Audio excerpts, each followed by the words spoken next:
Je me présente, Laetitia Briand, restauratrice textile au musée de Châtellerault.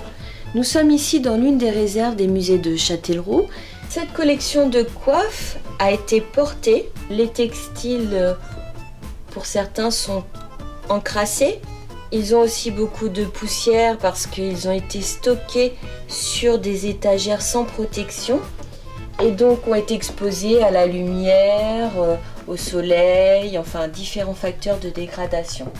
Donc aujourd'hui on va prendre une coiffe afin que je vous montre les différentes étapes de restauration dans un musée.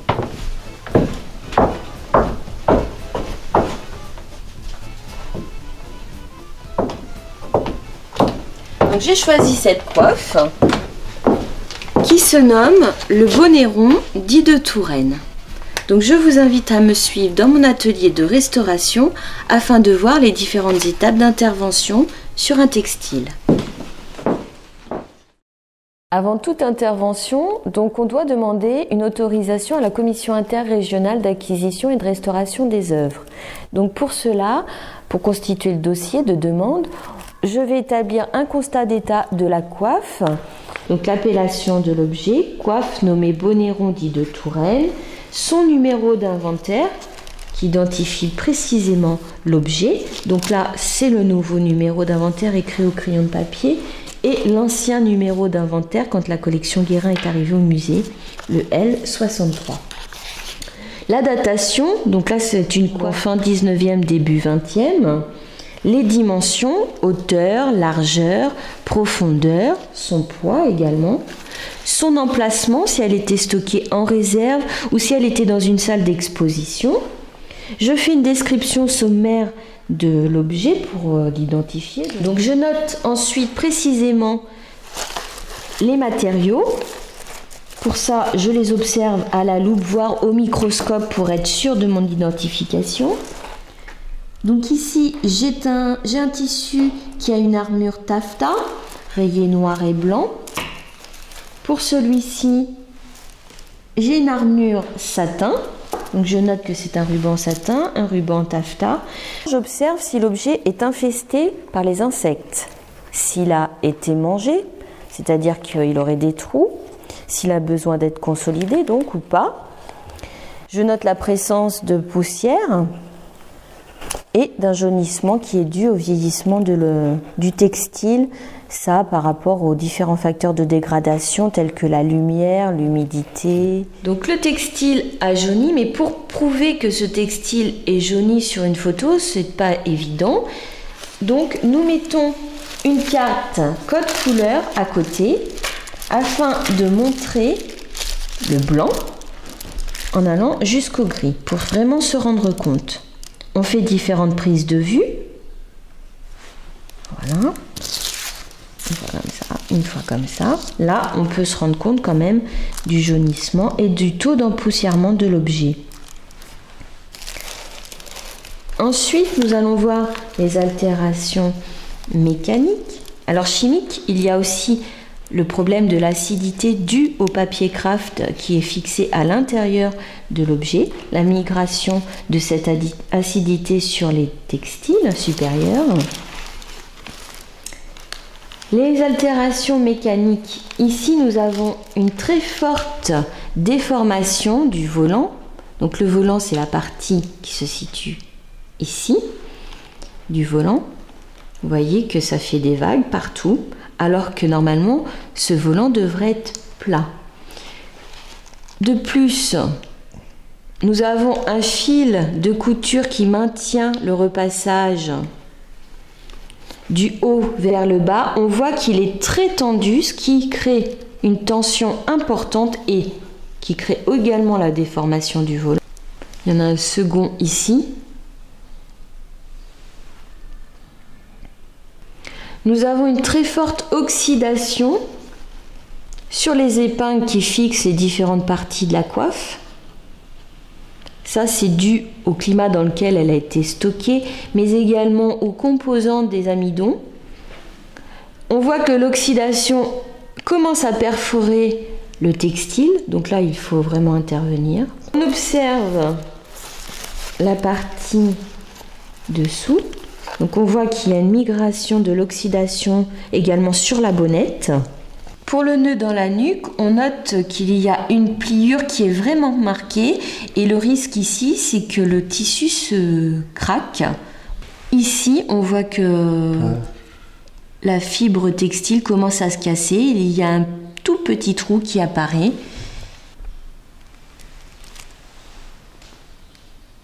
Tous ces facteurs justifient notre intervention sur cette coiffe pour pouvoir la conserver et la transmettre aux générations suivantes.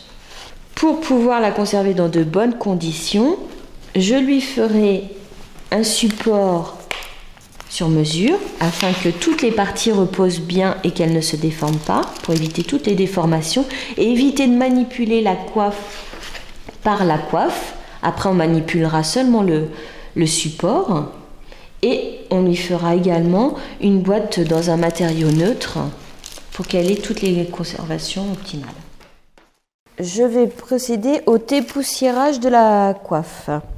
Alors là, ça va faire un petit peu de bruit. Je prends mon aspirateur qui a un filtre EPA pour ne pas avoir de rejet de particules, sinon ça servirait strictement à rien. J'ai un aspirateur bien spécifique qui ressemble à un aspirateur ménager, mais en réalité, j'ai un variateur de puissance sur mon aspirateur qui me permet de contrôler la puissance de l'aspiration. Comme ça, mon textile ne va pas rentrer dans le tuyau de l'aspirateur, ce qui créerait une tension et ce qui serait risqué du coup. Donc, c'est parti, on y va.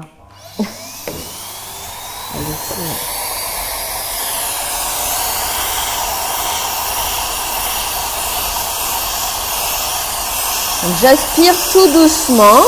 Voilà, il se met en... C'est normal. Change de rythme. J'ai une brosse en poil de soie, très très douce.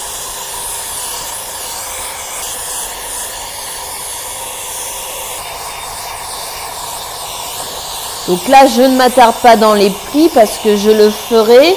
Je repasserai un coup d'aspirateur quand elle sera à plat, quand la coiffe sera à plat. Hein. C'est vraiment pour dégrossir.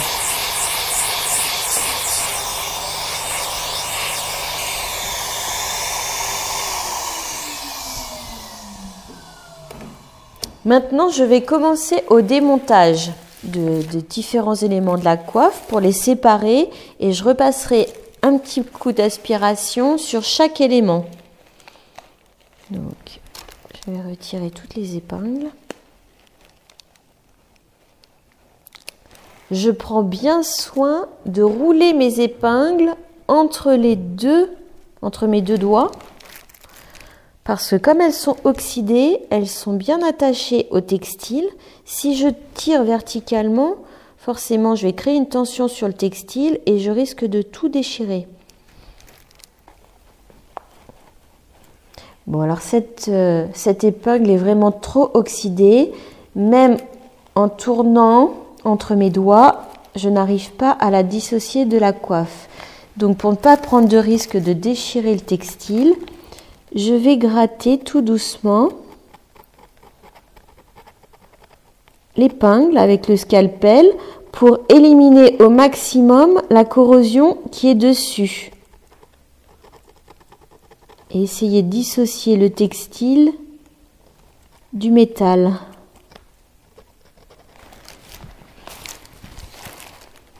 Je gratte également côté intérieur.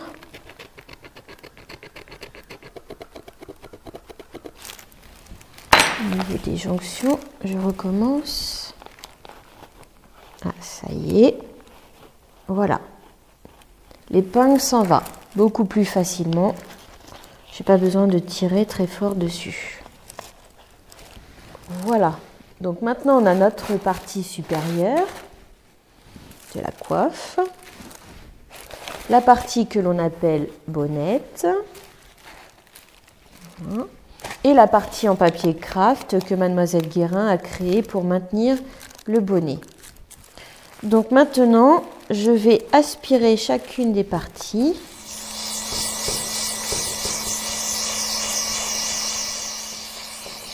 Donc là, je découvre que du coup, il y a une tache que j'avais pas du tout vue lors du constat d'état. Donc cette tache blanche, en fait, ce n'est pas un développement de moisissure, développement de micro-organismes. Je vais vérifier avec le compte-fil parce que comme je l'ai pas vu, comme je l'ai pas vu lors du constat d'état, donc non, c'est vraiment une tache, c'est pas un développement de micro-organismes. C'est probablement un surplus d'amidon, ça ressemble beaucoup. Donc il faudra faire un test au moment du nettoyage. Oui. Donc je fais ça.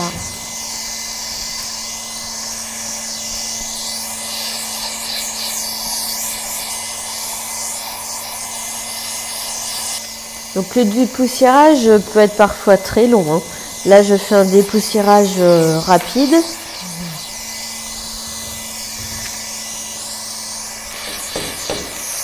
Donc je ne tire pas sur mon tissu, hein.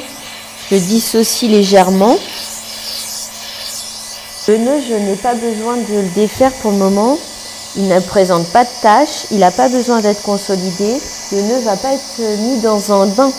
La seule intervention que je vais faire sur cette partie-là, c'est de bien le dépoussiérer et de le remettre en forme pour qu'il n'ait plus cette cassure, cette pliure-là, qui casse le tissu.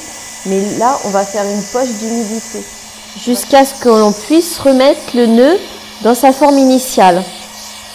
Mais l'intervention sur le nœud se limitera juste à ça, hein, à cette opération.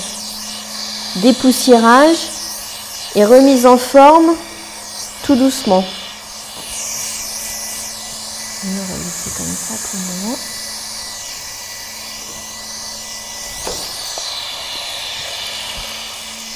Donc toujours en droit et envers, hein, pour l'aspiration.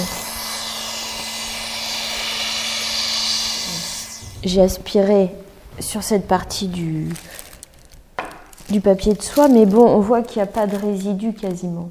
Je vais démonter le volant ici. Il faut chercher le nœud de départ ou le nœud de fin. Voilà.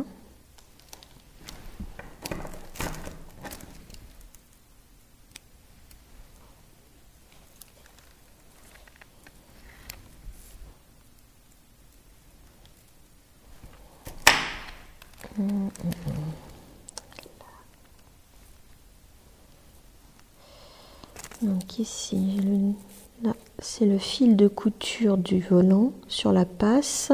Et ici, c'est le fil de maintien du repassage du volant. Sur le volant, on passe un fil à l'avant et à l'arrière pour maintenir en forme le paillage. Et parfois, ce n'est pas systématique. Il y en a un second du côté de la passe. C'est selon la largeur du volant pour qu'il se tienne bien. Et en plus, on a le fil qui fixe le volant à la passe, qui est fixé à ce niveau-là, par un point de devant. Donc le tout, c'est de trouver le point de départ,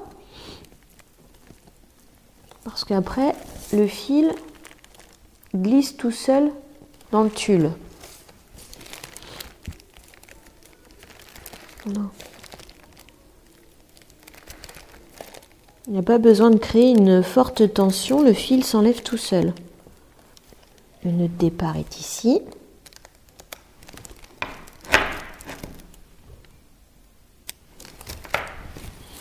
Là, je coupe le fil un petit peu plus loin parce que je trouve pas le nœud de départ.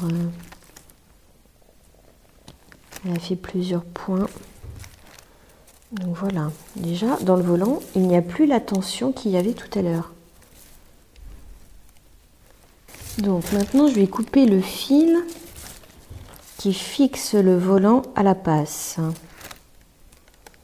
Ah, là il y a deux fils, du coup il est en double. Oui, puisqu'elle a mis un troisième fil sur l'arrière du volant. Tout en défaisant mon volant, j'aurais pu passer un fil exactement aux emplacements où elle a piqué son fil de couture pour fixer le volant à la passe. Mais là, il n'y a pas d'intérêt pour garder la mémoire des emplacements de l'aiguille, pour ne pas recréer de trous dans le textile. Mais là, nous sommes dans un tulle, donc un textile où il y a déjà des trous. Donc quand moi je vais refixer le volant à la passe, je passerai seulement dans les trous.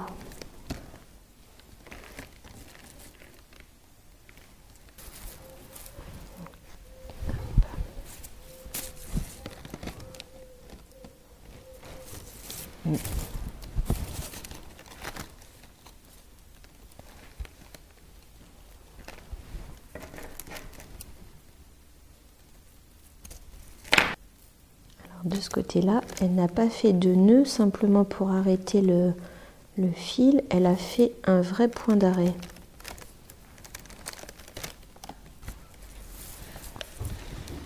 Notre volant est démonté pour être traité. Voici notre bonnet démonté. J'ai pas besoin de démonter d'autres parties, ça me serait inutile. Donc je démonte le strict minimum. Il faut que je prépare des échantillons test pour le dosage de l'amidon, pour voir la résistance du tissu. Donc j'ai des petits rectangles en tulle correspondant au tulle de ma coiffe, pour lesquels je vais faire différents amidons. Avec différentes concentrations bien sûr, 1%, 2%, 5% et 10%. Donc là c'est quoi? De l'amidon de riz. Le choix du riz, c'est parce que c'est l'amidon traditionnellement utilisé par les lingères, qu'il a une très bonne souplesse, qu'il ne laisse pas d'auréole ou de traces quand on l'applique sur le textile. Je dilue mon amidon dans mon eau froide et je le mets tout de suite dans mon eau chaude. Je mélange bien. J'attends que mon eau bout et j'éteins. Je le verse dans mon premier flacon. Première densité. Je recommence la même chose mais avec une densité plus importante. Deuxième échantillon. Je recommence. Échantillon numéro 3.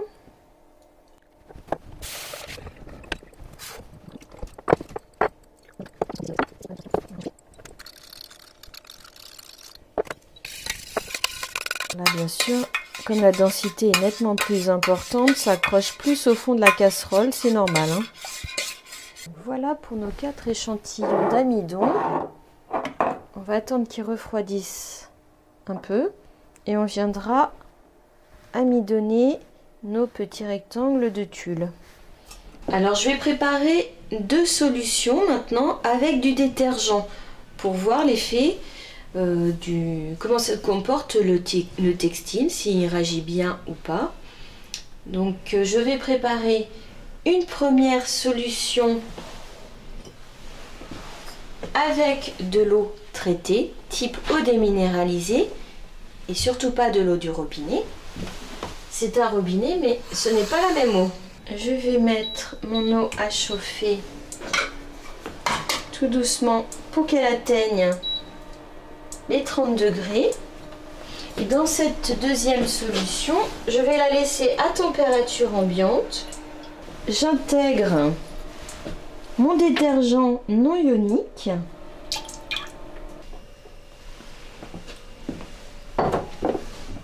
Nous allons procéder au test. Je vais faire 2 tours.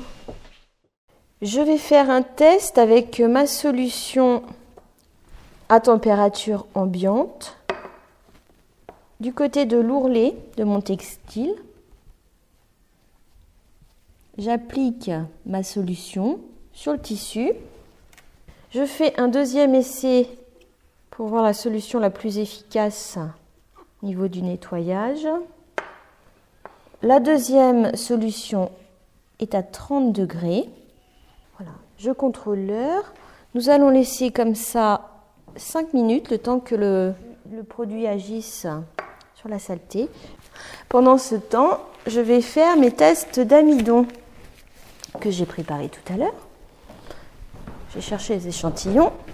C'est du tulle de coton, même tissage que la coiffe, que j'ai coupé en petits rectangles pour voir que je trempe dans des amidons de différentes densités pour choisir mon amidon final que je vais mettre sur le volant pour savoir s'il va être plutôt souple, plutôt raide.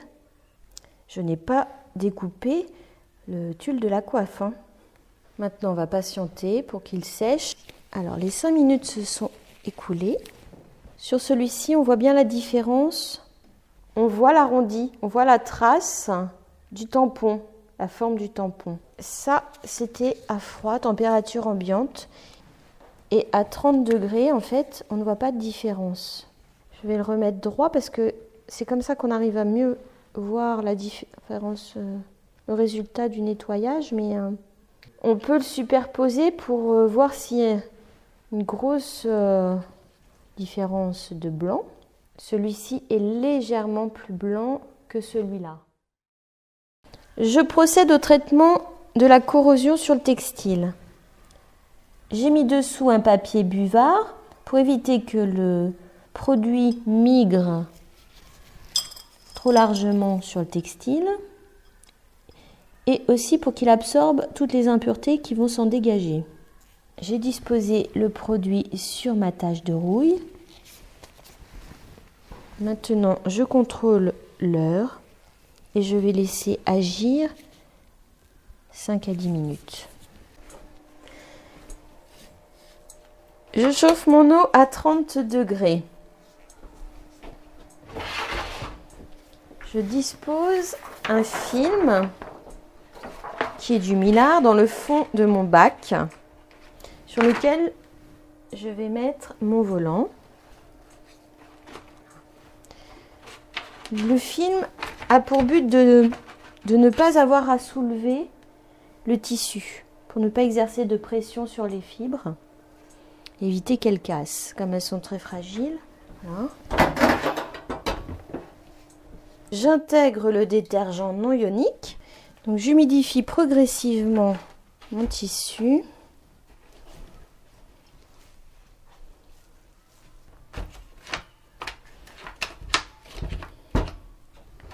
Je vais laisser agir comme la durée du test, 5 minutes. Je viendrai tamponner légèrement le textile pour extraire le maximum de saleté. Donc l'avantage du détergent non ionique, c'est sa rapidité. C'est un détergent qui est très très doux. Et l'avantage, c'est qu'il a une action qui est très rapide, tu vois, à basse température. Ce qui évite de créer un choc. Déjà, le bain, pour un textile, c'est l'action la plus risquée. Parce que ça amène un taux d'humidité tellement important que ça fait gonfler la fibre, la cellulose. Et donc après, elle va être obligée de se rétracter quand elle va sécher. À ce changement d'état, on affaiblit la fibre. C'est pour ça qu'on limite les immersions dans les bains. Voilà, je vais retirer l'eau. Donc, mon textile se tient en fait sur mon film de millard, ce qui m'évite d'avoir le manipulé. Et comme là, il est dans une phase où il est gorgé d'eau, la fibre a gonflé, donc son état initial, on va dire la chaîne moléculaire de la cellulose se modifie. Donc le fait en plus de le manipuler, de le presser, etc., ou de le mettre dans une eau à température beaucoup plus élevée ou beaucoup plus froide, crée des chocs et casse en fait cette chaîne moléculaire. C'est là le gros problème. Donc voilà l'eau du premier bain. Donc la coiffe était vraiment sale, il n'y a pas de souci, c'est incontestable. On va faire le second bain. Le nombre de bains va dépendre en fait de la couleur de l'eau qui va sortir du bain. Je vais retirer l'eau.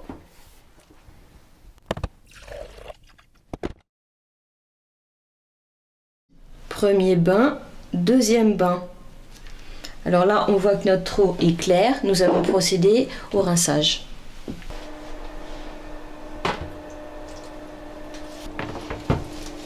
Combien de rinçages? 4 minimum.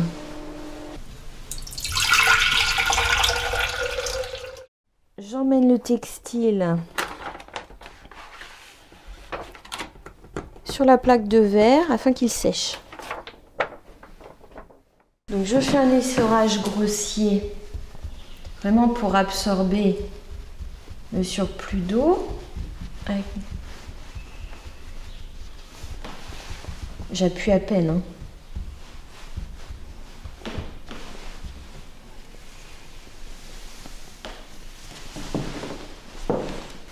Je mets à plat mon tulle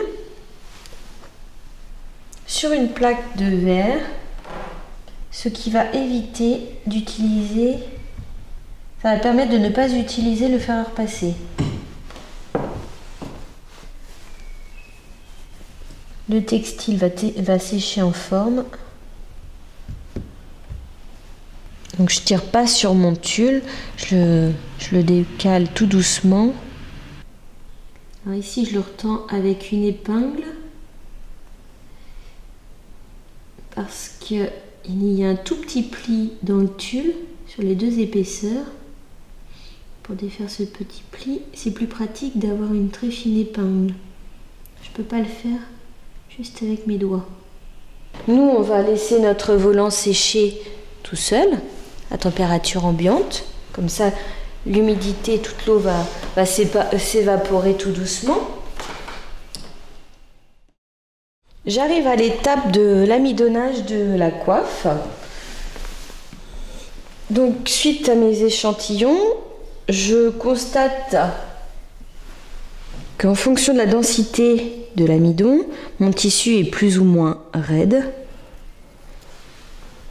se maintient de façon plus ou moins importante. Donc il a été choisi un amidonnage numéro 1 de faible densité pour la partie du bonnet, qui nécessite seulement un petit maintien, et l'amidon numéro 3 qui donne une rigidité plus importante au tulle pour pouvoir exécuter le paillage. Je prends mon amidon donc de densité plus importante pour amidonner je prends une serviette pour m'aider, pour imbiber le surplus. Alors, faut pas que j'ai de grumeaux. Je l'applique au pinceau pour éviter d'avoir à manipuler de façon trop importante le tulle. On voit que l'amidon est absorbé par la fibre. Donc on voit qu'il y a des surépaisseurs à certains endroits. Donc je vais les absorber avec une serviette éponge.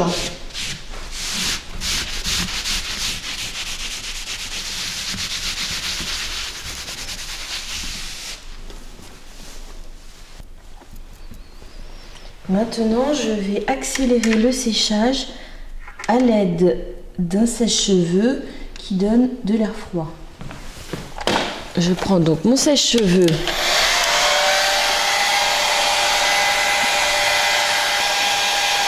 Je décolle en même temps mon tulle parce que là, la densité de l'amidon est forte. Si je ne le décolle pas et que je le sèche directement sur le verre, Le souci, c'est que le tulle sera collé au verre et après, il faudra exercer une pression, tirer sur le tulle et là, c'est vraiment trop risqué.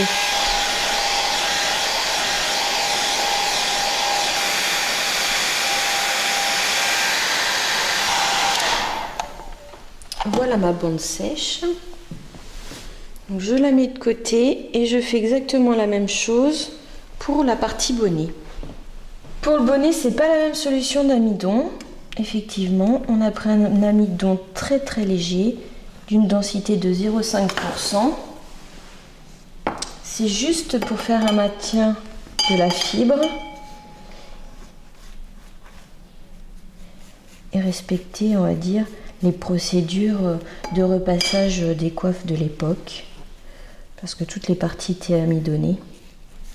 Je mets qu'un léger voile d'amidon. Je vais absorber le surplus. Donc là, je fais quasiment pas de pression parce que mon textile est plié en deux. Je ne veux pas créer de cassure non plus. Et je le sèche avec le sèche-cheveux pour me permettre de mettre la partie arrière plus en rond. Donc cette étape m'évite d'utiliser le fer à repasser qui lui va créer un écrasement de la fibre et un choc thermique parce qu'en fonction de la température, là on est dans du coton, souvent on met une température assez élevée. À l'époque, elles mettaient leur fer en fonte sur un poêle à bois et qu'elles disposaient au centre ou sur un côté du poêle pour obtenir une certaine température en fonction du travail qu'elles voulaient exécuter. En fait, elles testaient leur fer à repasser en ramenant le fer à repasser sur leurs joues. Sans l'appliquer, bien sûr, mais ça leur donnait l'indication de la température du fer à repasser. C'était à l'époque, forcément. Nous, on a évolué. En plus, le textile a vieilli, donc on ne peut plus se permettre ces opérations-là. Je vais faire le paillage du volant pour le remettre tel qu'il était. Donc en matériel, j'utilise du galon sergé en coton. Pour maintenir mes pailles, j'utilise une plaque de plastazote recouverte d'un papier buvard parce qu'à la fin de mon paillage, j'humidifie légèrement mon textile pour qu'il prenne bien la forme. Donc je place mes rubans de maintien à chaque extrémité.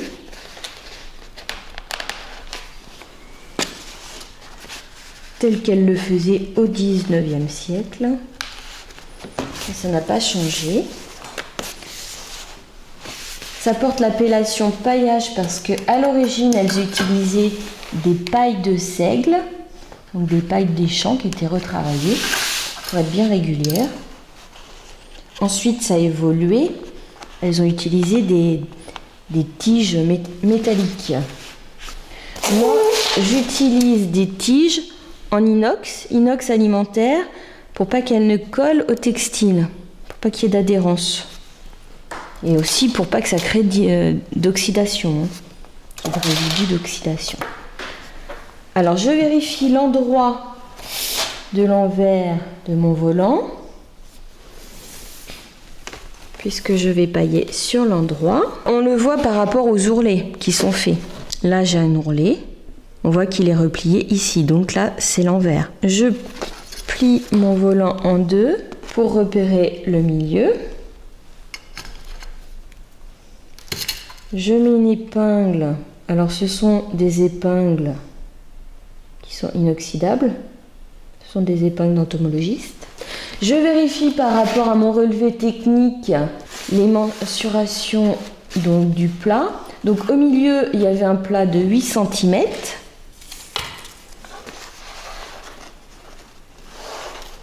Donc je note l'emplacement de la partie plate au milieu du volant de 8 cm.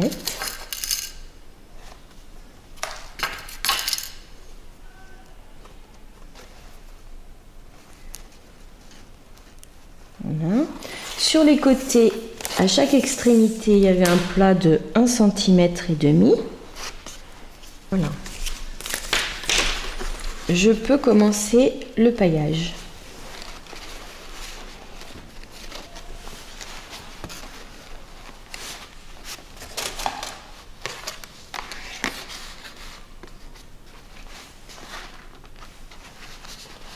Je mets ma première paille au niveau de la marque, de l'emplacement.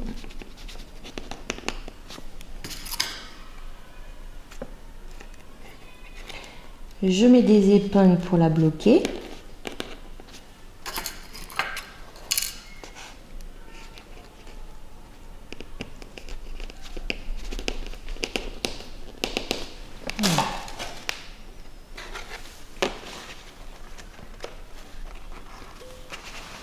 Et je fais le paillage, ce qu'on appelle le paillage. Un dessus, un dessous, tout simplement. Ce qui va former des tuyaux. Donc je vais faire ça jusqu'aux extrémités et des deux côtés. Donc le volant se maintient en forme grâce à l'amidon.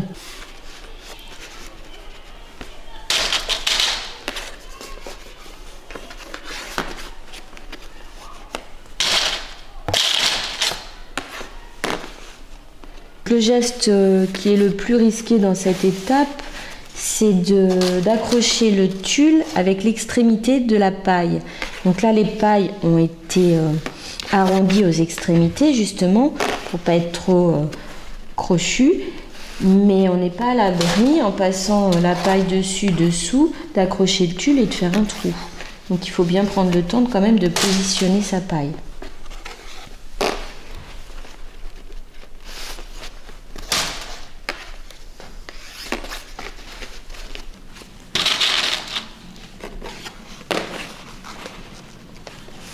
J'installe la dernière paille de la première moitié du volant.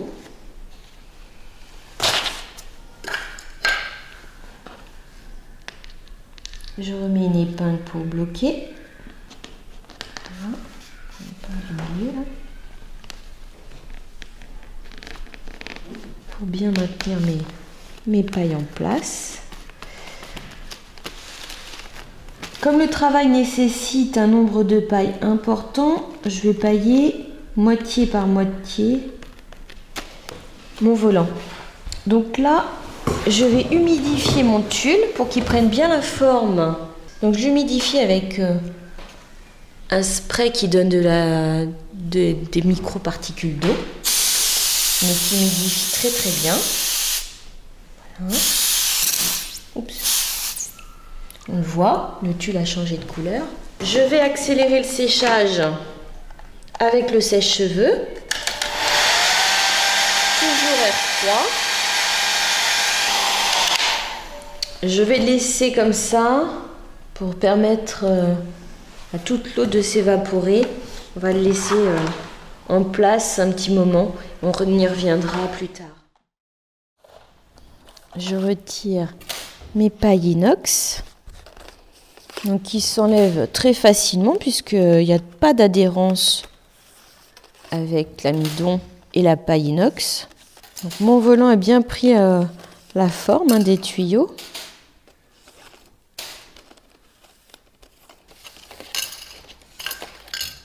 Voilà mon volant amidonné et remis en forme. Je vais faire l'autre partie.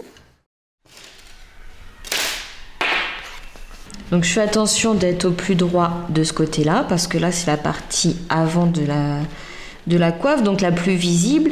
Ici, ce n'est pas très grave que la déformation soit répercutée ici, puisque là on va se trouver dessous la partie avant. Ce sera cousu, donc ce ne sera pas visible. Je peux enlever les épingles, puisque maintenant il va falloir mettre le fil de maintien du paillage. Je fixe le fil tel qu'il était avant traitement du volant. Donc j'ai fait un nœud à l'extrémité du fil. Je passe dedans comme elle l'avait positionné. Je pique mon aiguille entre les tuyaux, au milieu, à peu près, pour que le fil devienne quasiment invisible. Je pique pas dans le tulle, je pique simplement dans les trous du tulle pour éviter de casser mes fibres. D'ailleurs, j'ai pris une aiguille à bourron. Ce fil sert à maintenir le paillage en forme, à maintenir les tuyaux les uns à côté des autres, on va dire. Et à bien le tendre lorsqu'on va le fixer au bonnet.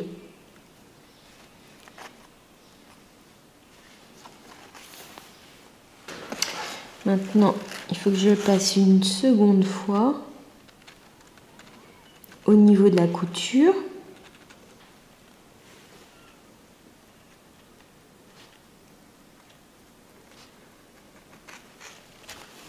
Alors, maintenant que je suis arrivée à l'extrémité, pour le moment, je n'arrête pas le fil puisqu'il faudra régler la tension lors du montage sur le bonnet. Je vais mettre une épingle en attente sur lequel je vais entourer mon fil.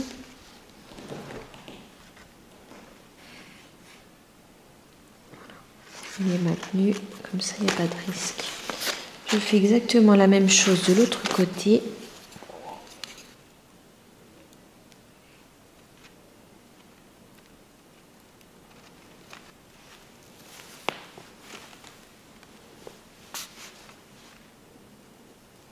Et je mets un troisième fil ici, exactement comme c'était fait. Je ne cherche pas à dire si c'est le bon sens ou pas le bon sens, si ça correspond à d'autres coiffes. Je remets exactement comme c'était mis.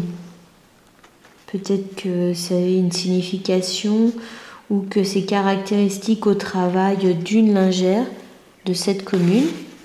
Comme je ne sais pas, j'en ai aucune idée aujourd'hui, je remets le fil tel qu'il était. Avant d'installer mon volant, je vais procéder au numéro d'inventaire. Donc le numéro d'inventaire est marqué sur un galon de coton. Il est noté avec un crayon à l'encre indélébile.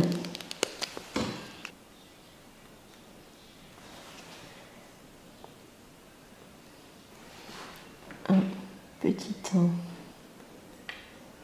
Petit 1 parce que c'est la partie dessus.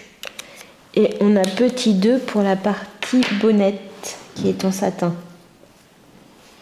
Maintenant, je vais fixer mon numéro d'inventaire avec du fil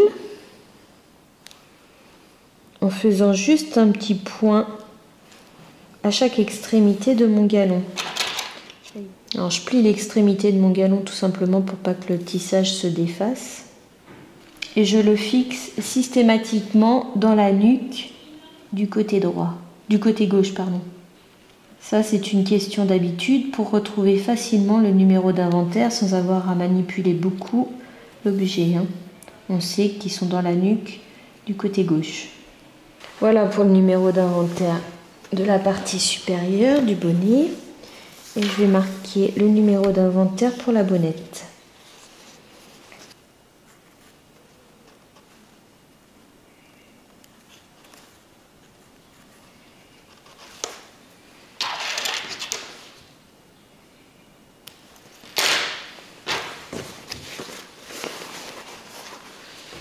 Donc tu peux voir que sur la bonnette, j'ai fait un tampon juste à l'eau déminéralisée, là où il y avait la tache. C'était bien une tache d'amidon puisque avec l'eau déminéralisée, en fait, elle s'est dissoute. Le traitement de la rouille a été fait. Ici, ça a seulement été dépoussiéré. Ça a été traité sur le bonnet puisque lui, la fibre était vraiment oxydée. Donc, c'est pas parti en totalité. Bon, là, ça fait un ou deux petits trous, ça a perforé la fibre et du coup ça a cassé le tulle. Donc il y avait ici, où il reste une trace, dans la nuque, où ça ne s'est pas estompé complètement. Voilà, ici. Et par rapport aux taches qu'il y avait, ça s'est bien atténué et là du coup l'oxydation est stoppée. Donc je vérifie comment était positionné mon volant. faut le remettre exactement comme il était. 4 cm au milieu, 1 cm sur le côté. Donc je positionne milieu contre milieu. Je prends mes 4 cm. On voit que la couture était bien ici puisqu'on a quelques fils là qui sont cassés. C'était 1 cm. Voilà.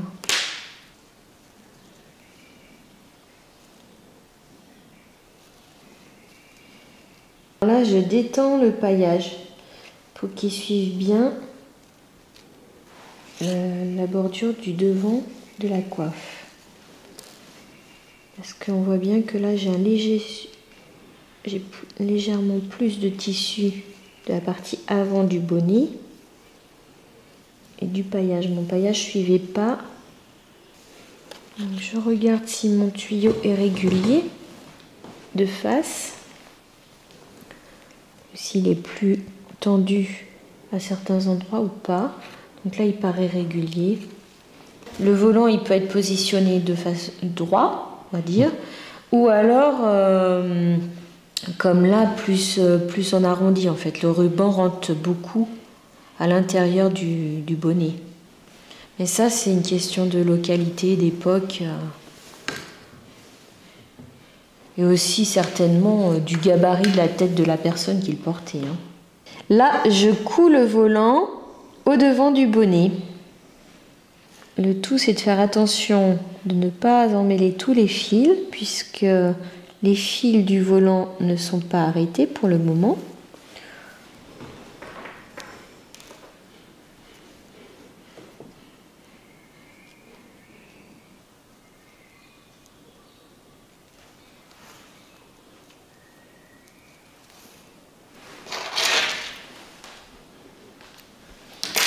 Donc le volant est cousu.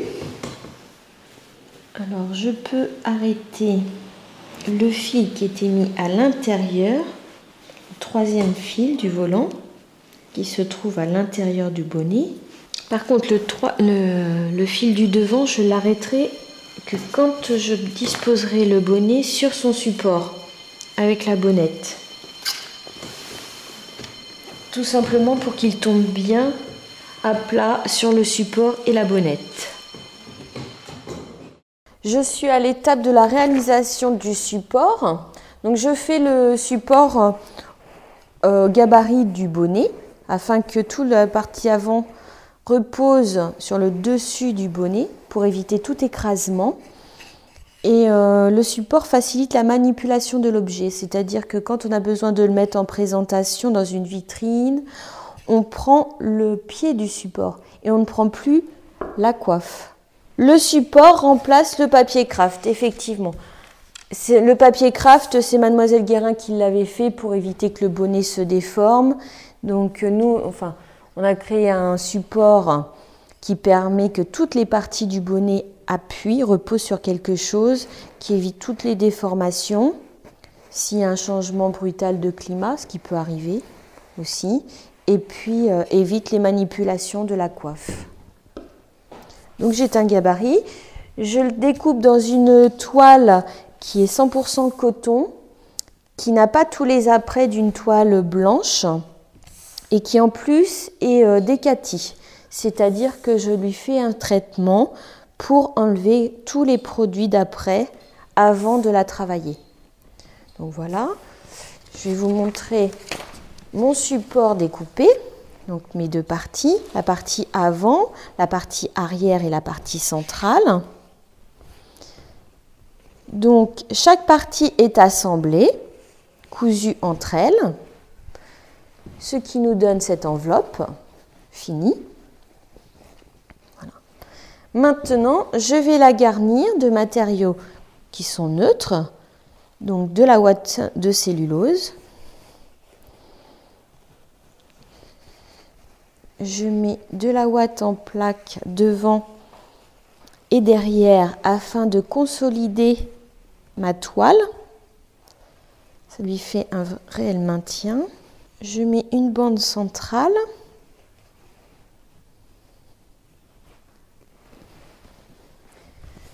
Maintenant, je mets de la ouate.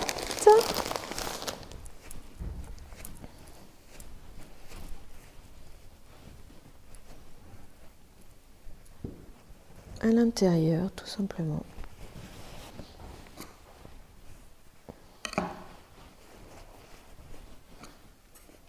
J'introduis ma structure qui est en plexiglas, donc un matériau neutre et durable.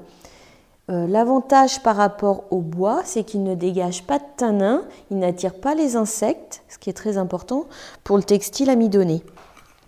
Donc il est stable dans le temps. Le seul inconvénient, c'est qu'il est électrostatique avec la poussière. Mais comme notre support et notre coiffe vont être mis dans une boîte de conservation, c'est quand même l'effet est quand même limité.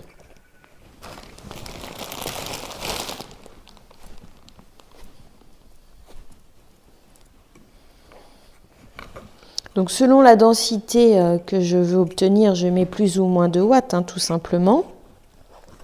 Et maintenant, je vais pouvoir faire la fermeture. Donc pour la fermeture, je replie les extrémités de ma toile, tout simplement. Je mets couture sur couture de chaque côté. Je place mon pied au milieu. Là, il est bien. Et maintenant, je vais coudre toute la fermeture. Donc je mets mon nœud à l'intérieur. Donc j'essaye de faire un petit point discret, puisque ces supports sont considérés comme des supports de conservation, mais ils servent également pour la présentation des coiffes lors de certaines expositions. Je coupe mon fil. J'ai fini mes coutures de fermeture. Maintenant, je rentre l'angle. Comme ça évite un frottement qui risque d'accrocher un peu le textile. Et ça donne une plus jolie allure au support. Le support est terminé. On n'a plus qu'à installer le bonnet dessus. Pendant le temps qu'on a travaillé sur les différentes étapes, notre nœud a été disposé dans une bulle pour créer un microclimat avec une humidité plus importante. Donc le nœud est épinglé sur un papier buvard en forme. L'humidité permet un gonflement de la fibre et permet de se remettre en place sans exercer de pression. Donc je vais rouvrir ma bulle.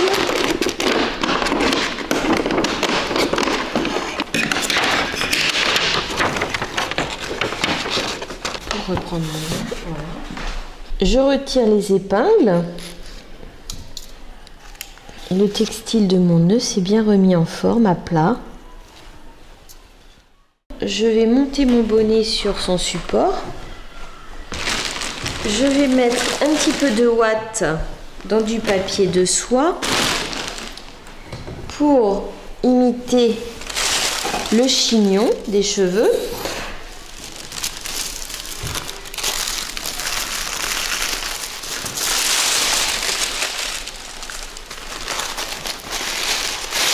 Je le dispose dans la bonnette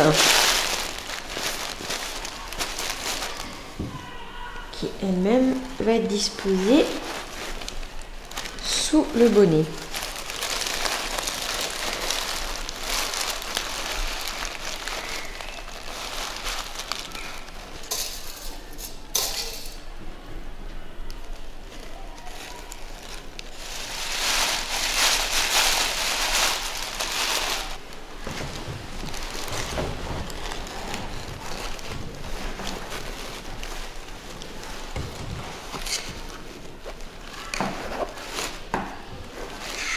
Je mets en place ma bonnette sur le support. Je mets des épingles de soutien à différents endroits. Pour le moment, j'en mets plus que ce que je vais en garder pour m'aider à bien monter les différentes parties ensemble. Je ressors les fils de tension du volant pour l'ajuster justement au plus près du support. puisque c'est ce qu'elle faisait. Le volant était ajusté à leur forme de tête.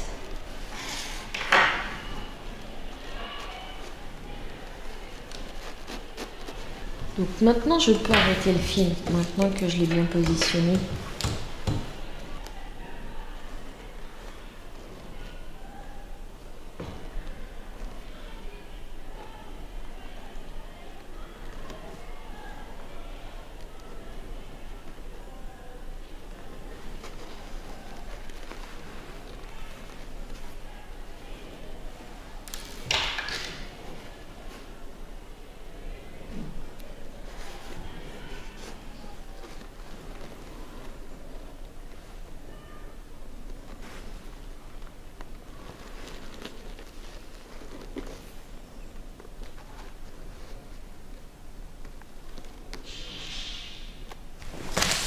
Je repositionne le ruban.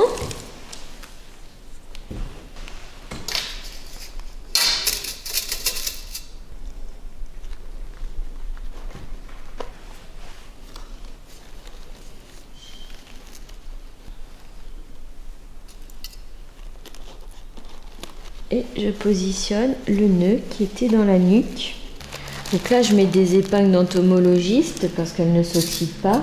Mais j'aurais pu supprimer aussi les épingles et faire un point de couture. L'inconvénient des épingles d'entomologiste, c'est qu'on n'arrive pas à fixer le textile de façon aussi solide que des épingles de couture, puisqu'elles sont souples, elles se tordent, elles sont beaucoup plus longues. Mais au moins, on n'a pas de dégradation sur le textile due à la rouille. Je remets une aiguille en fait dessus ici parce que ici il y avait une épingle qui restait piquée un peu plus haut en dépassant voilà, pour maintenir le ruban en pointe.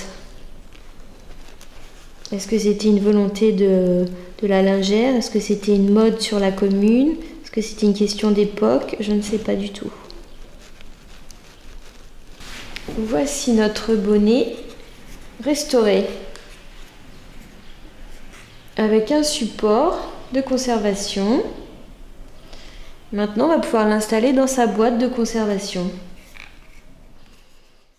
Donc, quand la restauration est finie, je photographie mon objet sur les 4 côtés.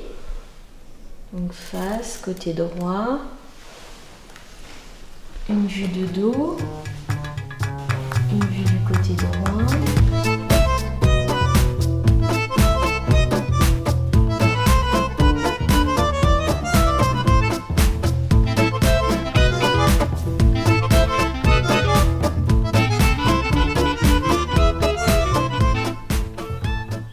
À partir du moment où la coiffe est restaurée, maintenant on la manipule qu'avec des gants.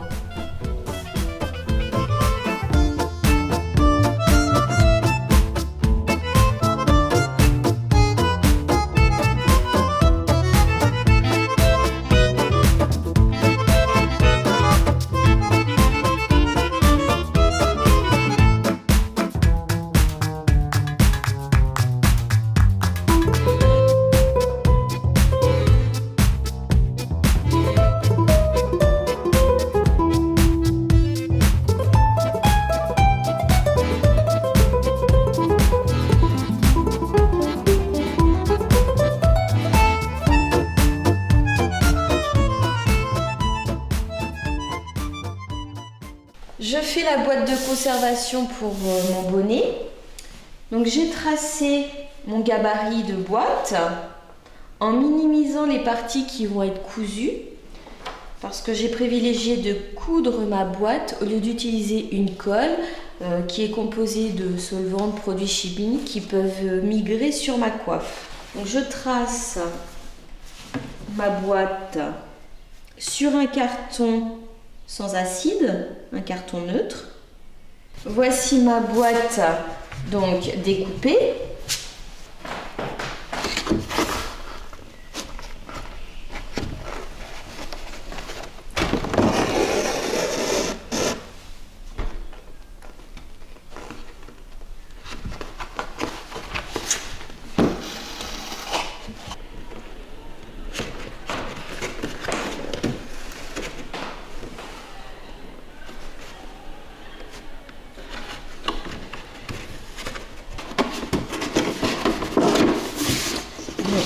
voilà ma boîte quasiment finie. Donc ici, sur les côtés, j'ai fait une petite fonte au minimum pour éviter l'intrusion des insectes et de la poussière.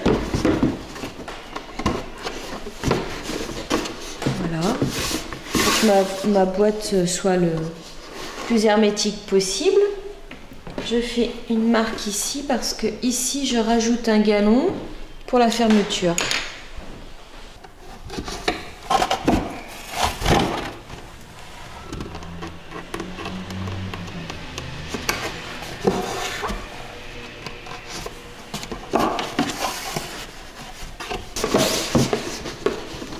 Ma boîte est terminée. Prête à accueillir la coiffe. Boîte de conservation pour le bonnet rondi de Touraine. On va la mettre en attente. Donc dernière étape, je mets la coiffe dans sa boîte de conservation. Pour éviter à chercher le numéro d'inventaire, je pique un carton avec le numéro d'inventaire inscrit au crayon de papier pour pas que l'encre migre sur le présentoir, que je fixe au milieu du présentoir parce que là ça n'a pas d'importance. Je recouvre ma coiffe d'un papier de soie sans acide.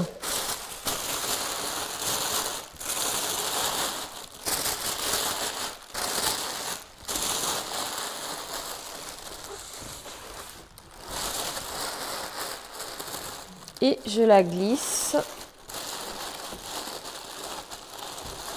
dans la boîte de conservation.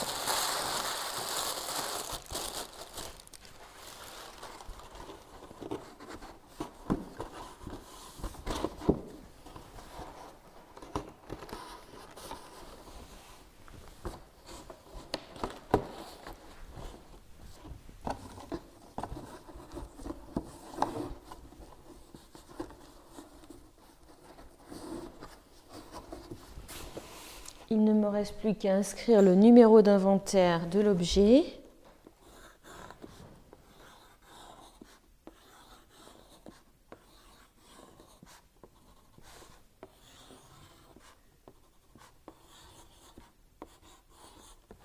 Et de remettre la boîte en réserve.